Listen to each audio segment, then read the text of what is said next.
சென்னை மயிலாப்பூர் கபாலீஸ்வரர் கோவிலில் பங்குனி திருவிழாவை ஒட்டி ஆயிரக்கணக்கானோர் பங்கேற்ற தேரோட்டம் நடைபெற்று வருகிறது. இது குறித்து நமது செய்தியாளர் விக்னேஷிடம் தகவல்களை கேட்கலாம். விக்னேஷ், சொல்லுங்க, தற்பொழுது கபாலீஸ்வரர் கோவில் தேரோட்டம் குறித்து விரிவான தகவல்களை பதிவு செய்யுங்க. மயிலாப்பூர் கபாலீஸ்வரர் கோவில் திருவிழா பங்குனி திருவிழாவானது கடந்த 2ஆம் தேதி கொடியேற்றுடன் தொடங்கி தற்போது வரை சிறப்பான முறையில் நடைபெற்றுக் கொண்டிருக்கிறது. இந்த திருவிழா தொடங்கப்பட்டதிலிருந்து தினந்தோறும் பல்வேறு கலை நிகழ்ச்சிகள் மற்றும் சொற்பொழிவுகளும் மாற்றப்பட்டு வருகின்றன. இந்த விழாவின் முக்கிய விழாவான தேர் திருவிழாவானது இன்று காலை 6 மணிக்கு தொடங்கி இருக்கிறது. இந்த கோயிலை சுற்றி இருக்கக்கூடிய தெப்பக்குளத்தை சுற்றி இந்த தேர் திருவிழாவானது தற்போது நடைபெற்றுக் கொண்டிருக்கிறது. அதை நம்மால் பார்க்க முடிகிறது.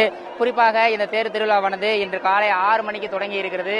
6 மணிக்கு தொடங்கியதிலிருந்து இங்கு பல்லாயிரக்கணக்கான பக்தர்கள் தேர் திருவிழாவை காண்பதற்காக நேற்று முதலிருந்தே காத்துக் கொண்டிருக்கிறார்கள். இங்கு தமிழகம் மட்டுமல்லாது பல்வேறு மாநிலங்களில் இருந்தும் ஏராளமான பக்தர்கள் வருகை தந்து கொண்டிருக்கிறார்கள்.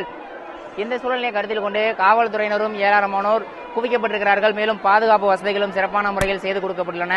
இந்த திருவிழா பங்குனி திருவிழாவை பொறுத்தவரையில் ஆண்டுதோறும் சிறப்பாக நடைபெறும் திருவிழாவாகும். இந்த திருவிழாவை பொறுத்தவரையில் நாயன்மான்களோடு, அதாவது இந்த திருவிழாவை பொறுத்தவரையில் இன்று முக்கிய திருவிழா தேர் திருவிழா நடைபெற்றுக் கொண்டிருக்கிறது. இதைத் தொடர்ந்து இன்று மாலை 5 திருமேனிகள் விழாவும் நடைபெற இருக்கிறது. அதற்கு அடுத்தபடியாக நாளை பொறுத்தவரையில் நாயன்மார்களோடு திருக்காட்சி நிகழ்ச்சியும் நாளை மறுநாள் தீர்த்தவாதியும் நடைபெற இருக்கிறது. இந்த விழாவை காண்பதற்காகவே ஏராளமான பக்தர்கள் வரிசையாக நின்று தேரை வடம் பிடித்து இழுத்துக் கொண்டிருக்கிறார்கள். வடம் பிடிப்பதற்கும் இளைஞர்கள் ஆர்வமாக இருக்கிறார்கள். குறிப்பாக இங்கு சொல்லப்போனால் ஆயிரக்கணக்கான இளைஞர்களே முன்னின்று இந்த தேரை இழுக்கும் பணியில் ஈடுபட்டுக் கொண்டிருக்கிறார்கள். சிவமாயன். விக்னேஷ், இந்த தேர் திருவிழாவில் எவ்வளவு பக்தர்கள் பங்கேற்றிருக்காங்க, என்னென்ன மாதிரியான பாதுகாப்பு ஏற்பாடுகள் செய்யப்பட்டிருக்கு, அது குறித்து கூடுதல் தகவல்களை பதிவு செய்யும். இந்த தேர் திருவிழாவானது ஆண்டுக்கு ஒரு முறை வழக்கமாக நடைபெறும். அந்த திருவிழாவை முன்னிட்டு ஏராளமான பக்தர்கள் வருகை தருவதும் வழக்கமான ஒன்றே. இந்த சூழலை பொறுத்தவரையில் இந்த கோவிலுக்கு கடந்த 2ஆம் தேதி தொடங்கி இருக்கிறது. அன்று முதலே இந்த மயிலாப்பூர் பகுதியை பொறுத்தவரையில் பல்லாயிரக்கணக்கான பக்தர்கள் சூழ்ந்திருக்கிறார்கள். மேலும் இந்த விழாவின் முக்கிய திருவிழாவான தேர் திருவிழா இன்று நடைபெறுவதால் 10,000 அல்ல 20,000க்கும் மேற்பட்ட பக்தர்களே இங்கு குவிந்திருக்கிறார்கள். இந்த தேரை இழுப்பதற்காக தனியாக இளைஞர்கள் மட்டுமே சுமார் ஆயிரக்கணக்கானோர் இருக்கிறார்கள். அவர்கள் மட்டுமே இந்த தேரை இழுக்கும் பணியில் ஈடுபட்டுக் கொண்டிருக்கிறார்கள்.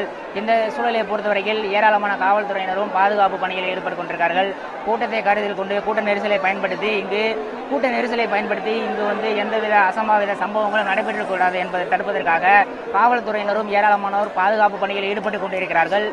குறிப்பாக இங்கு சொல்ல போனால் எந்த ஒரு அசம்பாவித சம்பவங்களும் நடைபெறக்கூடாது என்பதற்காகவே இங்கு ஏராளமான காவல்துறையினர் குவிக்கப்பட்டிருக்கிறார்கள்.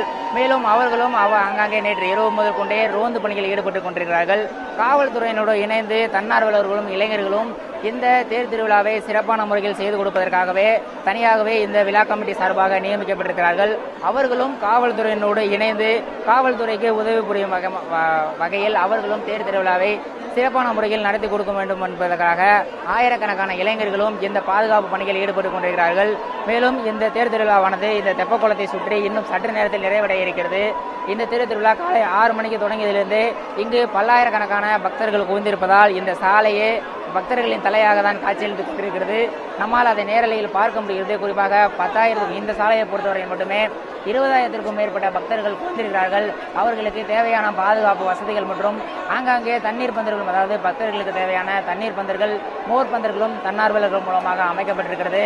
அதன் மூலம் அங்கே அருந்தி தங்களுடைய இளைப்பாறி கொள்ளலாம் எனவும் விழா கமிட்டியின் சார்பில் தெரிவிக்கப்பட்டுள்ளது. மொத்தத்தில் பாதுகாப்பு ஏற்பாடுகளானது மிகவும் அருமையாக செய்து கொடுக்கப்பட்டுள்ளதாக விழா கமிட்டியினர் மற்றும் இந்த திருவிழாவில் கலந்து கொண்டிருக்கக்கூடிய வெளியூர் பக்தர்களும் உள்ளூர் பக்தர்களும் கருத்து தெரிவிக்கிறார்கள். சிவமாயன். கபாலீஸ்வரர் கோவில் தேர் திருவிழா தொடர்பாக விரிவான தகவல் அளித்ததற்காக நன்றி விக்னேஷ்.